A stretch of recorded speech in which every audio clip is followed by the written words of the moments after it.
Welcome to February 24th, 2011 meeting of the Columbia Rotary Club. We've got lots of good news to share, so let's begin with our national anthem.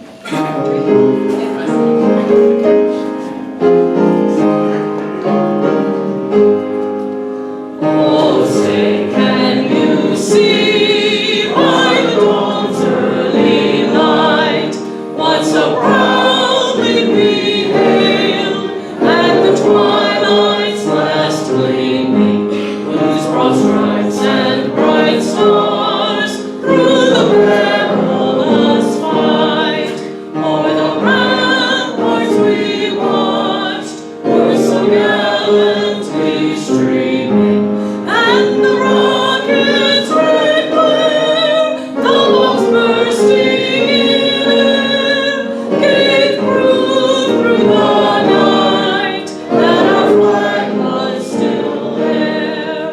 Oh, say does that star-spangled banner yet wave o'er the land of the free and the home of the brave?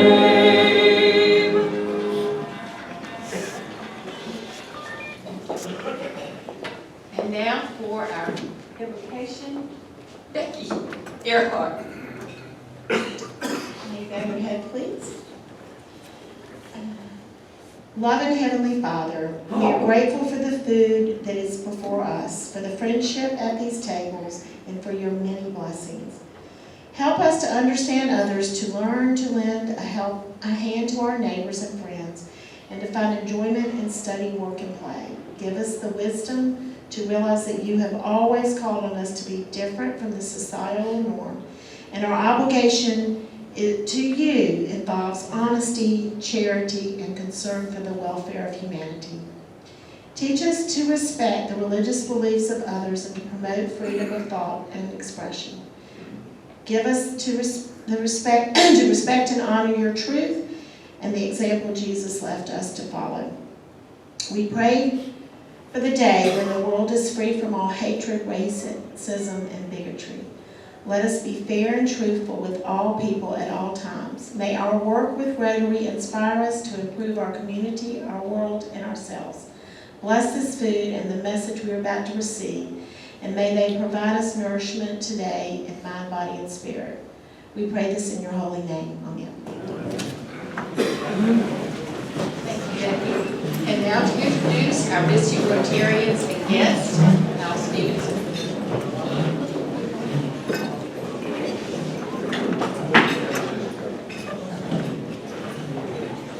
Good afternoon, everybody. We do not have any visiting Rotarians, but if you have a guest, if you would stand up with that guest, we would like to introduce, have you introduce? Good afternoon, William Starr with the Columbia City Ballet, and I want to introduce one of our solo dancers. This is Brandon Michael. He's been with us for 5 seasons. I found him in Atlanta. He was just recently married this summer, and he will be starring in the Great Gatsby as Nick Carraway. And we're hoping everyone can see him on our world premiere this weekend. Let's give a big welcome to Brandon Michael.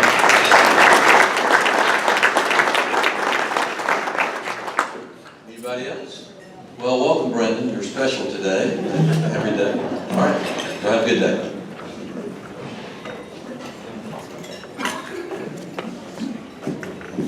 Thank you, Hal. And now, Wayne Cannon. Health and happiness. Y'all are all happy for me today.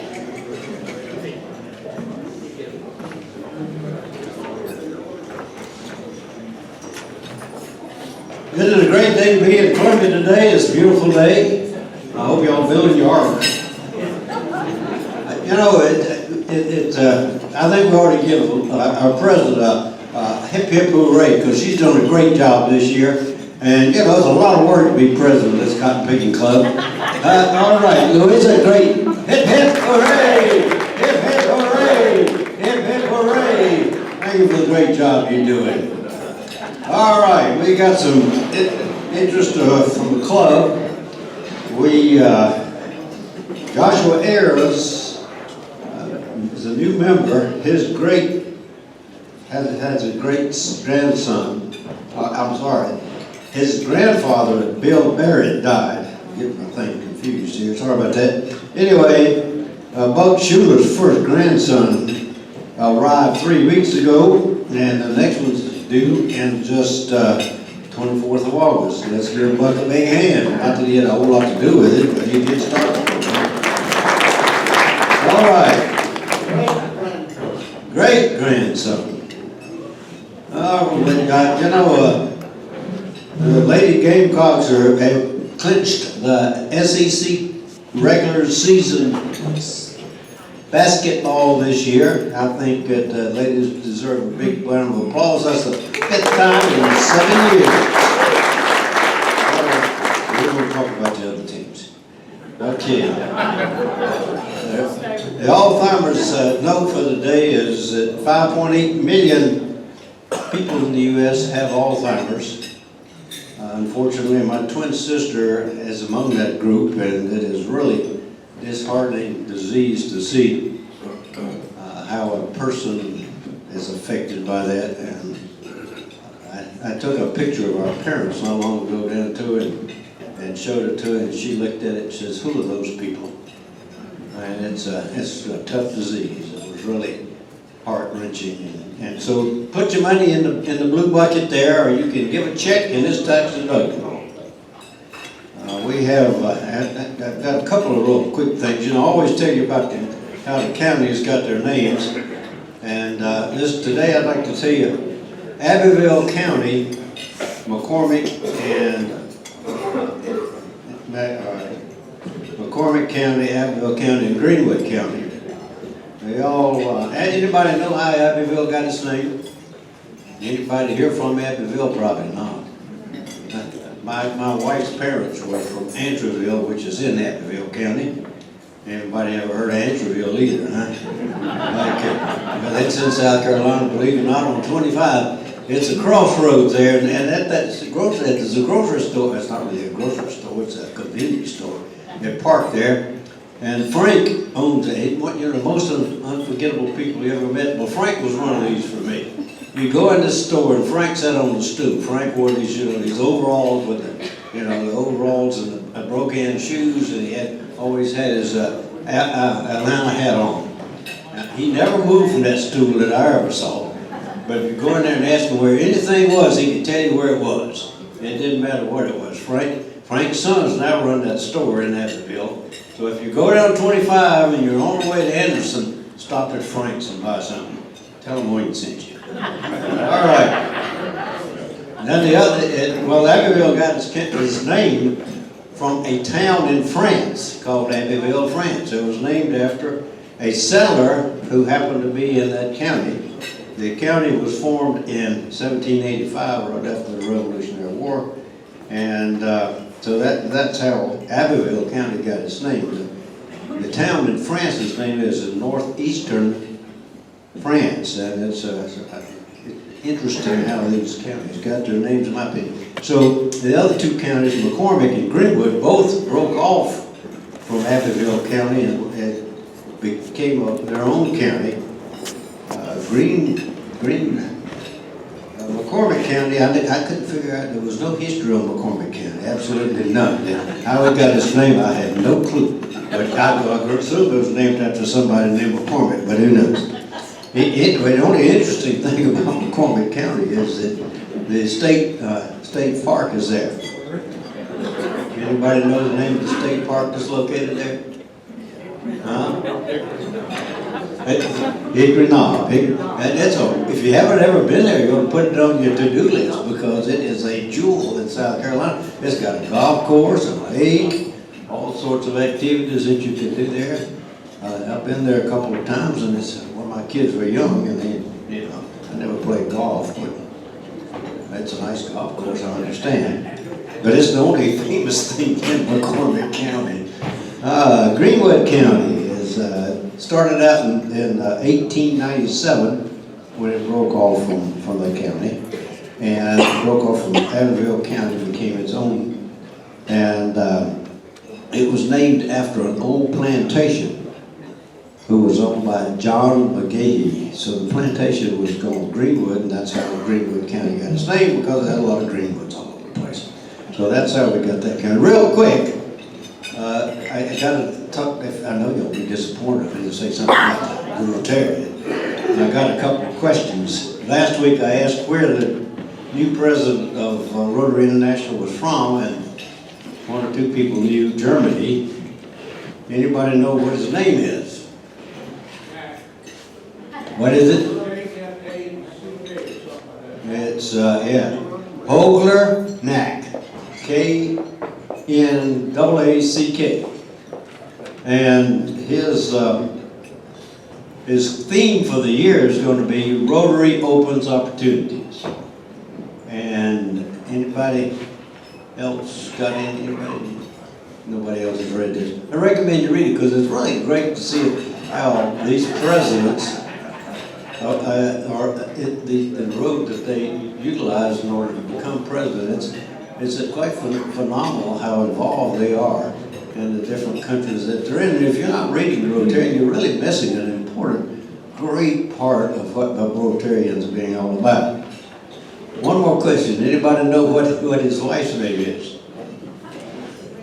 All right. I'm going to save that till I'm up next time. Y'all read it, and then you'll know what her name is. Actually, her name is Susan.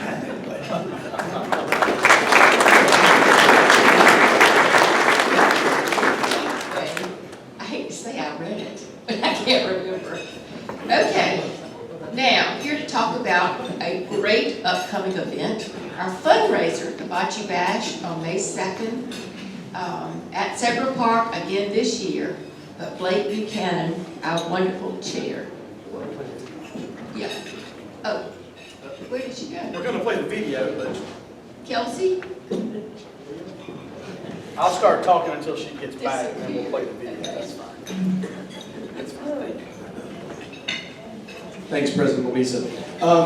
You'll probably get tired of seeing me because I'm going to try to be up here every week if I can, or at least eventually have someone else from the committee come up here and talk.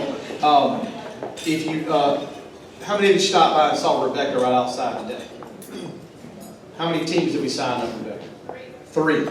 So there you go. That's fantastic. So I appreciate that. One of those was Irmo Chamber, and then also Babcock Center is committed to a team. So thank y'all for stepping up, and hopefully as we keep talking about this every week, we'll get more and more teams to sign up, and a different member of our committee will be out there every week. So right now, we're probably at around 21, 22 teams, so we're making lots and lots of progress, so I appreciate that. We'll go ahead and play the video.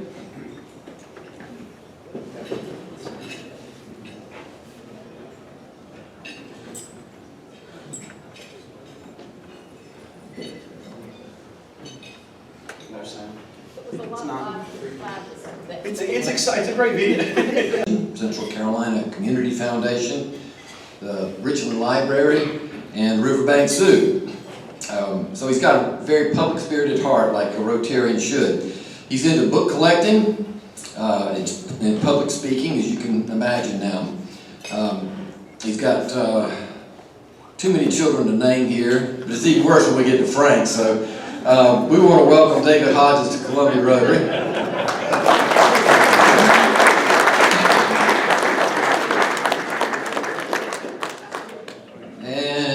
Next is William Velasco. Let me spell that. W-I-L-L-I-A-M. Residing on Blossom near 5 Points and sponsored by Jim Smith, William comes to us from Maryland, where he's ranked on the Forbes Next Generation Wealth Advisors list. Y'all get that? That's pretty big. And today, he's here as Columbia Rotary's newest young and energetic member. I say energetic because he's involved with many hands-on community efforts in Columbia. For example, William has volunteered at Transitions, and he's on the steering committee for the Young Leaders Society of the United Way. William also recently joined another young person's service group, the Columbia Museum of Art's Contemporaries. And when he was really young, William, who was the son of Melanie and Mike Velasco, attended Spring Valley High School, where he captained their first lacrosse team. He continued to play club lacrosse at the Citadel, where he graduated with a political science degree. When asked whether his degree foreshadowed aspirations for public office, William pointed out that such would be a conflict of interest at Merrill, where he enjoys simply helping people. So folks, I think we have here a young leader whose heart is in the right place, William Velasco.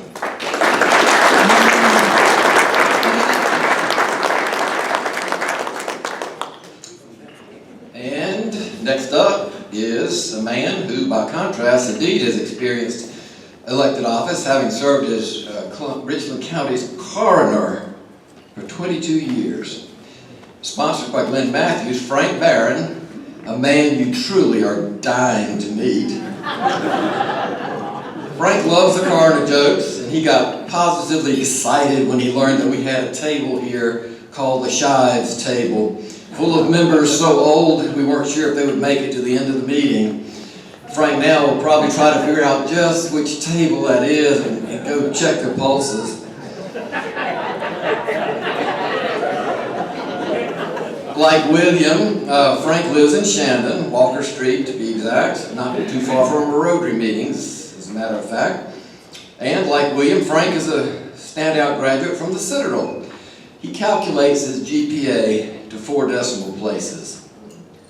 Frank has spent his career bringing so much more light to his office than the usual caricature macabre coroner pursuits might require. For example, Frank, who was president of the South Carolina Coroner Association 7 times, initiated educational requirements for coroners, helped to found the RADAC, helped found the Red Cross Tissue Transplant Service, served as president of the South Carolina Sudden Infant Death Syndrome Council.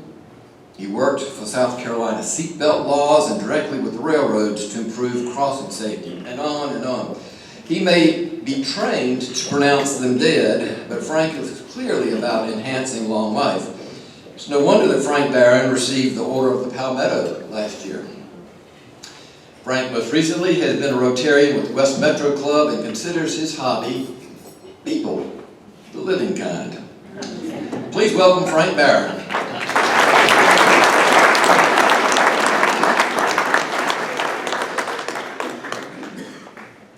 And as soon as we get you attached there, if you turn around and look at me for a second, I want to give you a few parting words of inspiration. These pins, by the way, are great conversation openers. You put them on your suit and they'll open some doors. And there's all kinds of good other Rotary stuff too. I mean, you can, this snazzy bow tie, for example, Ann Walker gave me, or they now have license plates for Rotarians. And for those that are all in, there's even underwear for Rotarians. I thought you might want to know that. You're joining today 1.2 million Rotarians. That's a lot of people. To give you an idea, and you'll like this illustration, Frank, if you had 1.2 million people lined up end to end, I know that's an exciting image for you. 1.2 million Rotarians lined up end to end, they would stretch all the way to Evanston, Illinois, and back again, a big loop of Rotarians. And those are now your newest friends and colleagues in Rotary. You have jumped through a number of hoops to get to this point today. You've been recognized for your own leadership, and that's why you're here. You've been to some meetings, you've talked to past presidents, and with today's induction and attending a fireside chat, you'll be joining one of the greatest organizations with which you'll ever have been associated. Welcome to Rotary.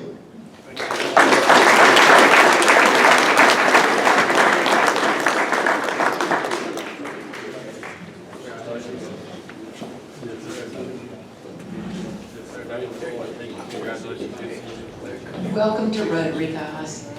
And thank you to our sponsors. And now, we have a great speaker, one of ours.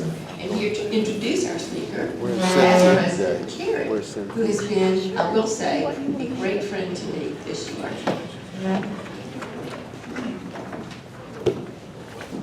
Well, good afternoon, everyone. And It's a pleasure to be your friend. I know what you're going through right now. It's all right. You're halfway through it. Yeah, you're good. All right. I forgot my glasses, so I'm really going to try really hard to read this. I hate to even admit that I need glasses. So I was asked to introduce Thoyd because the Irmo Chambers had a very long-standing partnership with the Babcock Center since 2006, since his predecessor, Dr. Judy Johnson, who's one of my favorite people in the whole world. She served on our board, and she developed a very strong partnership between the Irmo Chamber and the Babcock Center. And so we were absolutely thrilled when we met Thoyd, and even more so, I was so happy to serve with you here in Rotary. But the Babcock Center is a 501c3, which exists to make sure that life with a disability does not mean life without every opportunity.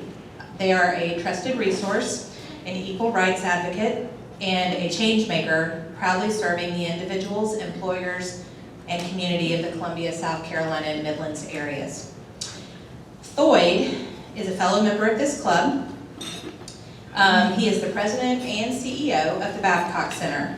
He holds a BA in social work from Winthrop University and is a licensed social worker in the state of South Carolina. He also holds a certificate in nonprofit management from Winthrop University's College of Business Administration Institute of Management. He is also a former member of the Camden and Sumter Rotary Clubs, so we all know that he is a true Rotarian in his heart. Thoyd has been married for 26 years to the former Kim Taylor. They have 2 children, Taylor, who's 23, and TJ, who's 16. So without further ado, please welcome Thoyd Warren.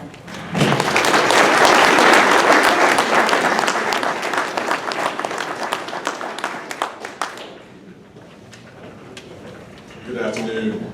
It's so good to be here at Rotary. Sometimes when the schedule doesn't permit for me to be here, but I'm so glad to be here today to speak to my Rotary Club.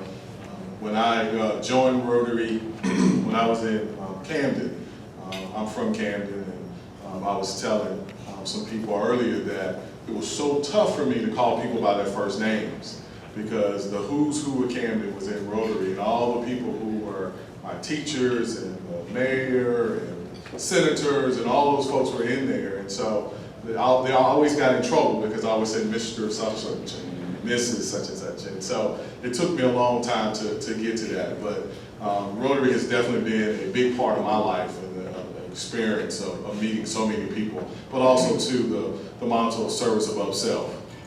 That's what we talk about so much in the human service field, but especially at the Babcock Center, because we give so much of who we are to the people there that we support, who we call our families. If the individuals there that we work with every day have become part of our family. And so I want to thank President Mason and President Lisa for the opportunity to stand before you today. And before I get into the information we have, I do want to introduce my guests that are with me. We have Donna Hall, who's our Deputy Executive Director. Donna, you understand? We've got Melissa Haldeck. Melissa is our Senior Director of Administration. And then we have Angel Cheekwood, who's our Marketing Specialist.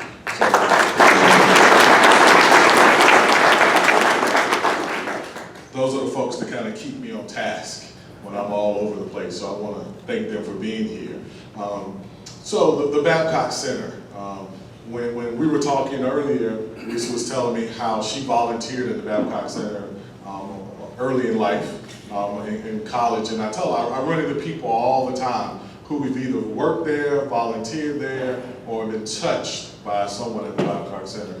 John and I was talking earlier, hints about some apartments that we run. It was one of my first assignments here when I came from Rock Hill to Camden to Columbia to work for the Babcock Center. And so, does anybody have any personal experience with the Babcock Center? Good. It's always good to see that because sometimes we say that we're that hidden jewel that's in the community. And sometimes a lot of people don't know a lot about us. They probably heard about us. You know, we do the official city ornaments. You know, we used to do sponsor Scrooge back in the day. We used to do gift wraps here and there, so some people knew that. But until sometimes when we touch your family, sometimes some people may not know about the Babcock Center. When I was in college, I was a sophomore at Winthrop. Got tired of asking my dad for money, and I was a social work major, so I had to start looking for a job. So I ended up at the Babcock Center. Didn't think that working part-time and nights and weekends and overnights, that one day I'll end up being the president and CEO of the company. Just my quick story, I was there, graduated, stayed working in Rock Hill. Back then, Babcock Center was all over South Carolina. And then I went on to work in Camden, came to Columbia, stayed for about 15, 16 years, and then I went on to work in Camden in the hospitals arena. And then I came back to the Disabilities Board in Kershaw, Sumter, and back at the Babcock Center. So in 2 years, I'll be back here, in April, I'll be back here, it'll be 2 years. And I have enjoyed every minute of it. When we can see the smiles on the faces and people doing the same things that you and I want to do, when they want to get a job, when they want to visit, they want to get married, drive a car, get their license. We support our individuals to do all of those things. But those days of just when doctors told people or families told people, oh, just put them in an institution. You know, those days are pretty much gone. You know, we still have a few institutions around the state. They're really small, less than 200 people, but we've got so many people that live on their own, work, have meaningful lives. Babcock Center touches about 1,600 people throughout Richland and Lexington counties, families that are really trying to support their loved one. And so we'll kind of go through a little bit out. Angel's probably going to try to keep up with me, but I'm going to give you just a little history first of the Babcock Center. So Betty Duffy, does anybody remember Betty Duffy or Colonel Duffy? Betty Duffy started the Babcock Center this year, 1970s, when it was incorporated, but she started a few years before that. So on Saturday, we're going to celebrate 50 years and celebrate Miss Duffy. But she started with 2 or 3 little kids in the basement of a church. Some families asked her about giving services to those individuals because they didn't want, the schools didn't have anything for them. They didn't want to go into an institution. And so she started that. She also went from there and went over to the Waverly property with Dr. Babcock. That's how the name came along. And then started supporting individuals with disabilities. Now, when you think about it, one of the big stories that a lot of us have heard over the years is that she found a couple that was living in a chicken coop. And she knew that there would be a better life for them. And so she brought them in. They were the first people to live residentially at the Babcock Center. Miss Wingert was the wife, and Miss Wingert passed away last year. She was 95 years old. She was the oldest person still living at the Babcock Center. So when you think about how services have changed over the years, we've got people at the Babcock Center that are 25, and we've got now someone that's 93. And so when I was coming through early on, a lot of folks, especially with Down syndrome, didn't live past their 30s. And so now we've got people living into their 80s and 90s. So that's a testament to how far services have come, partnering with medicals, with doctors, with dentists, with the love and the nurturing that's really has been happening at the Babcock Center. We try on a daily basis between people who live with us, people who come to our workshops. There's 1,600 plus individuals and families. We have about 800 employees. When you look at our homes, we've got different levels of care.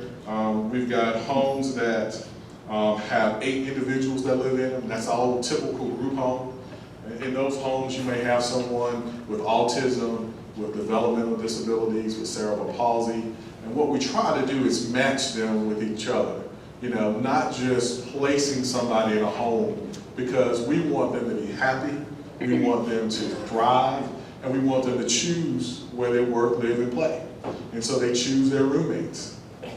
They are a part of the process of hiring staff, so they're part of interviews. And so in those homes, We have 8-bed homes, we have 4-bed homes, we've got what we call supervised living programs. Those are apartment settings where we have staff there 24 hours, but people live in their individual apartments. They may have a roommate.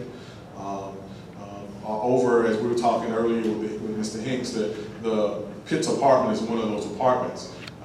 When I first came to Columbia, I came out of the ICF, and those are those 8-bed homes where people were needing a lot of help with their activities of daily living and skills, so it was a lot of training. And so I went from there to an apartment complex where folks was driving, people were going to school, people were working all over Columbia. Didn't think about the fact that those folks would have some of the same issues that we have, you know. So in my first week there, I ended up in court with somebody. I ended up in the hospital, somebody got arrested, somebody was drinking. I like to tell the story about one guy who worked in a local, it was a restaurant that served chicken wings, and he washed dishes there. He had his own apartment, real quiet guy, didn't bother anybody. But he came home one day and he was smelling like alcohol. And the rules are, because they're HUD apartments, you couldn't have alcohol there. And so the staff said, well, Lord, you need to talk to John. So I go down and talk to him. And I said, John, the rules are you can't have alcohol. And he says, well, if I work hard all day, I don't bother anybody, you mean to tell me I can't come home and have a beer? So, when you think about the things that he was saying was true. How many of us do that? We work hard, we go home, we may have a drink. He wasn't on any kind of medications or anything that prevented him. And I kept telling him, John, as long as we don't see it, as long as we don't see it. So it finally dawned on him. He was like, oh, okay. So every so often you'll see him with a brown paper bag on to throw it in the dumpster down there. But when you really think about it, those are the things that we want our individuals to do. That's what we work for every day. Part of our other services is we've got a HASP service with head and spinal cord injury folks, people who have traumatic brain injuries. It's down on Wall Street. Great facility for a lot of our individuals. Some of the folks there were in school to be doctors, to be lawyers. They've had some car accident, skiing accident, boating accident, those type of things. And so they come there for rehab a couple days a week. You go in there and you'll think that these folks are just having fun.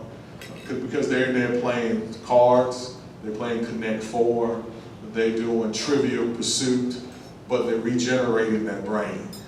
All of those things they're doing. They're getting out of the house, we're taking them on activities, they're looking for jobs.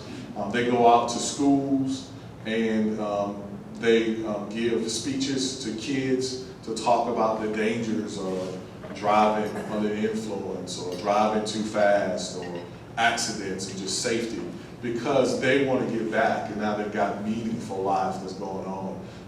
There's one guy down there, every time I go we play Connect 4, and in the year and a half I've been back I've only beat him once. And I was so happy. I was jumping up for joy because I beat him, but of course he beat me like 6 times right after that. But that's the great thing about it is that he is getting that memory back, that muscle memory is coming back to him. And so some of the other things we do, that's our residential side of the house. On our vocational side of the house, we've got day programs all throughout the counties. Down in Batesburg, over off Park Lane, over here off Shop Road, we have one. Actually, we've got a wood shop right down the road. Has anybody ever bought any rebar survey stakes from the Babcock Center? Yeah, that has been probably 25 years. We got some long-term customers. They've been on TV a lot lately. You go down there and they have all the safety equipment. They know how to run the saws. I'm kind of scared of those things, and so they're always trying to get me to do something. But they make some of the best woodworking items that you can get, and they're happy. They're making money. We also, in our work activity centers, we teach job skills. Anything from interviewing to how to dress, about clocking in, being appropriate conversations, all of those things. And so we've got people working all over Columbia. We've got individual job coaches. And so if someone wants to work, like we've got some people out at AMBAC working. If somebody wants to work in a restaurant, we work with that employer who can get tax credits and benefits for hiring somebody with disability. But we send in a job coach and we learn that job ourselves. And so they don't have to, as a business person, you won't have to take somebody off their job to teach somebody else's the job that they're there for. So our job coaches do that, and then we're with them every day over a period of time, and we gradually back out. And so we've got some people independently working who've been working on their jobs for 25 years or so. We've got tons of people who work at USC, who work over Fort Jackson, the fairgrounds. We've got contracts all over Richland, Lexington County.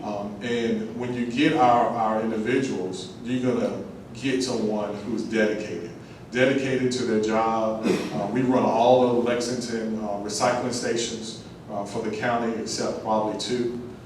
We probably had that contract over 25, 26 years.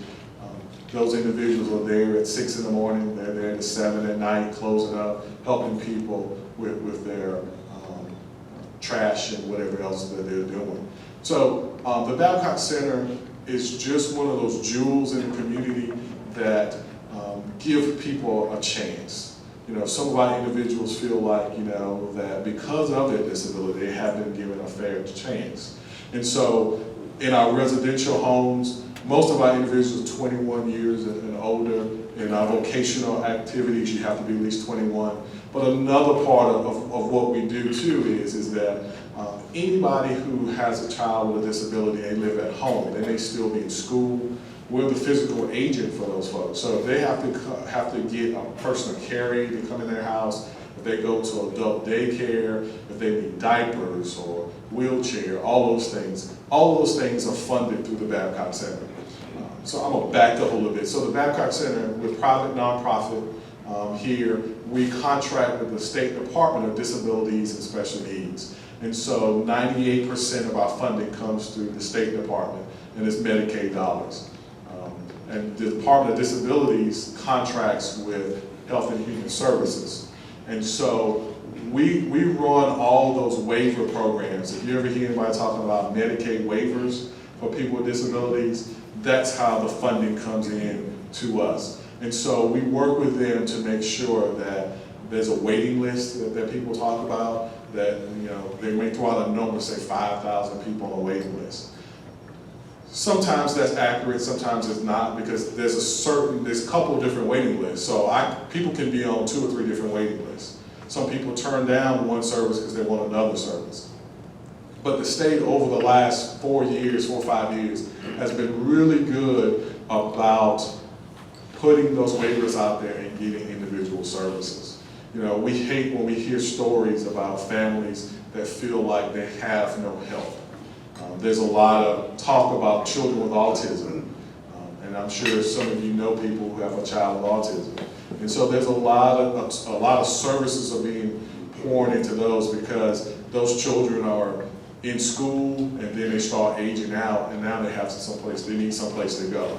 And so places like the Babcock Center are places that we try to work with the state, work with families to make sure that we hit those needs of the service population. We've done, I think, a very good job of training, of making sure that we have adequate staffing in homes. We train staff on CPR, first aid, all the abuse and neglect, any type of training that works well with the individuals that we support, we do. Has anybody ever heard of Prader-Willi syndrome? Prader-Willi syndrome? Because Libby has.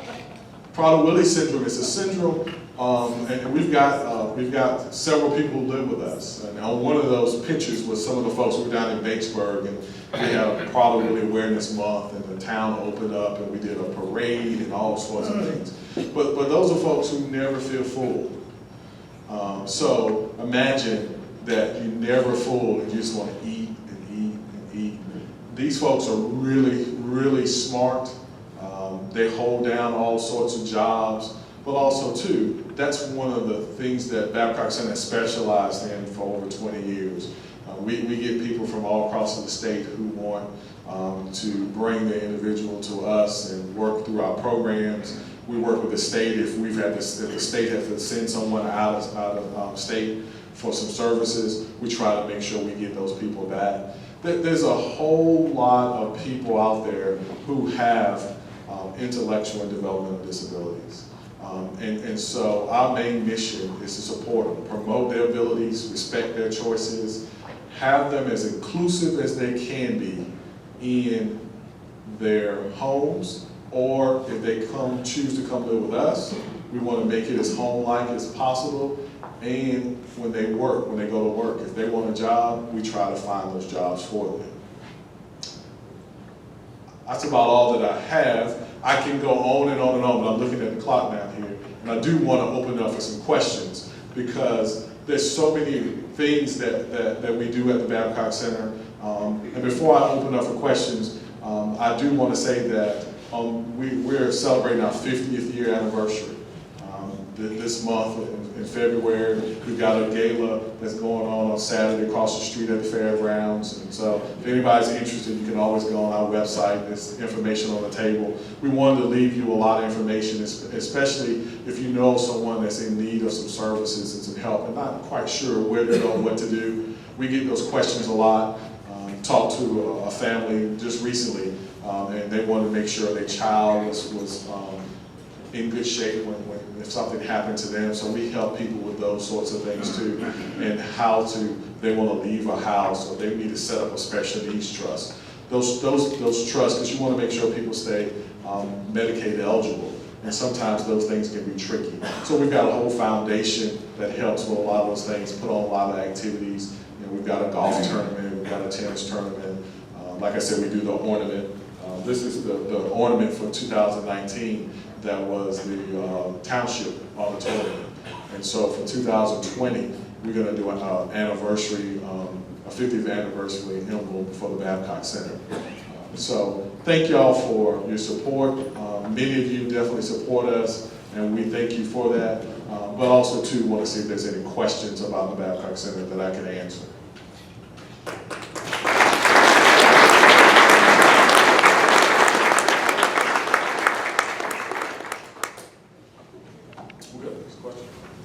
How many resident clients do you have, and then just overall? So that's 434 residentially. Just around. Around that. Yeah. Around 400 people live with us in our different residences.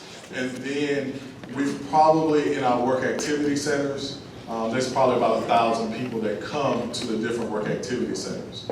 And then you've got the folks that live at home that may not physically come to one of our locations, but we support them with the financial parts of our services. Give us kind of an idea of your overall funding. So the funding, as I was saying, comes through the Department of Disabilities, through Health and Human Services. You have to be, well, let me say this, those funds, the individuals have to be Medicaid eligible, and so they apply for a Medicaid waiver. And once they get that waiver pays, depends on the waiver, it pays for all the services. So it'll pay for residential, it'll pay for vocational. If they choose to live with us, if they lived at home and they wanted to come to the workshop, it pays for that. It'll pay for any type of adaptive equipment, DME, if someone needs nursing services, if someone needs a PCA to come to the home so many hours a day to help with dressing, bathing, wheelchairs, walkers, all of those things. We don't, really I think all of our people that way. There is some, like you can private pay to come into a workshop. Like some people may not be eligible for a workshop, for the Medicaid waiver, and so their families may want to pay for them to come to the workshop and get a job coach services.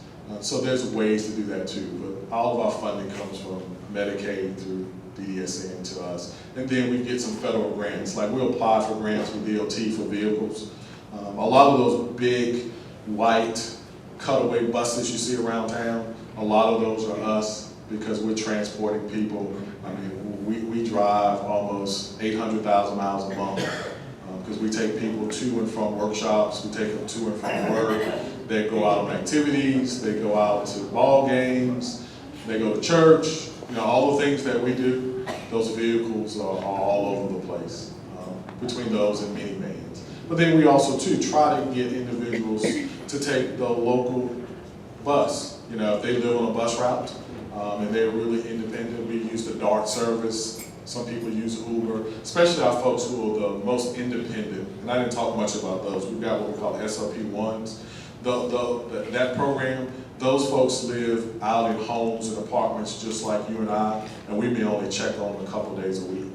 Some of those folks have their own vehicles. They just need a little help every now and then. So we give as much help as they need and as less help as they need. Your residences, so do you guys, I know y'all are located everywhere from Batesburg to Columbia, everywhere. Do you guys go and purchase homes? Do you take over sections of apartments? How do you determine where your residence is? Okay, so most of our homes we own, especially like we'll go out and buy a single family home in the neighborhood as long as it suits the needs for the individuals that are going to move in there. And so we're probably, I've talked to people that say, you know, I think y'all are in our neighborhood, but I didn't realize that's what it was. You know, so we try to be good neighbors, we do open houses, we keep our yards clean and all those other things. But we also try to make sure that one of the needs we have now is handicapped accessibility. As you heard me talk about the aging population, our population is aging just like we are all aging. And so one day we may have somebody walking, the next day they may be on a walker, the next day they may be in a wheelchair. And so like when I did home health, you know, a lot of us don't plan for that. So we don't have the roll-in showers, we don't have the wide doorways, all of those things. And so we have to try to make sure that we build facilities like that, or we go in there and we retrofit them to what we need. Then also too, we have HUD properties that we have a HUD manager that runs them. And so the individuals have to meet the HUD requirements for those too. And so we've had people to donate land, we have people to donate homes, you know, and then we've also worked with the department, and through grants we purchase homes.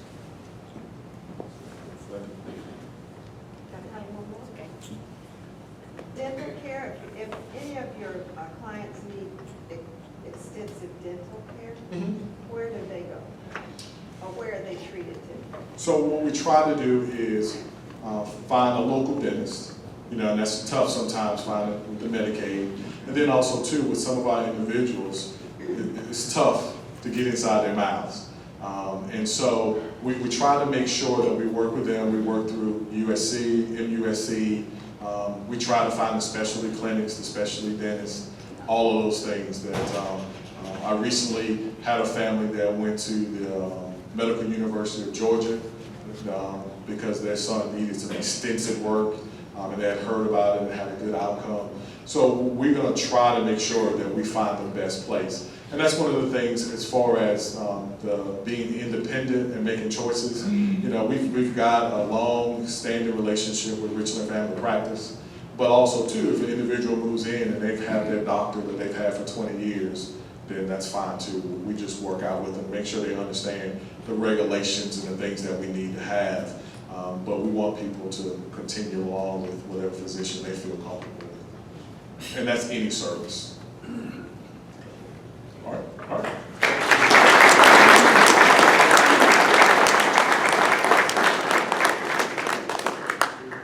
Thank you, Roy, for spending time with us today. And this is a small token of appreciation. Thank you.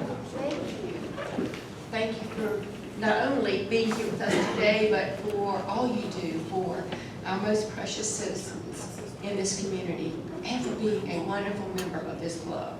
So thank you.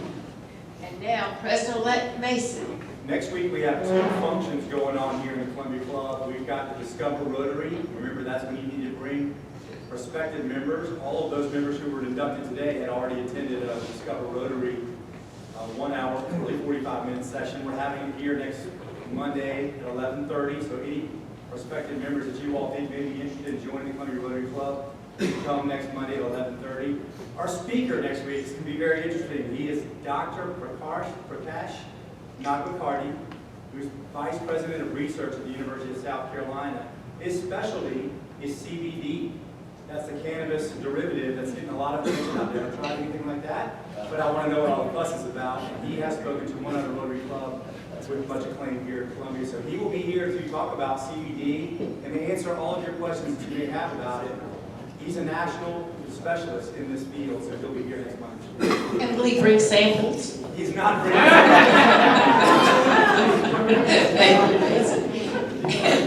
I hope you all have a wonderful week, and welcome to our newest members. And Rusty, if you'll help us buzz it song.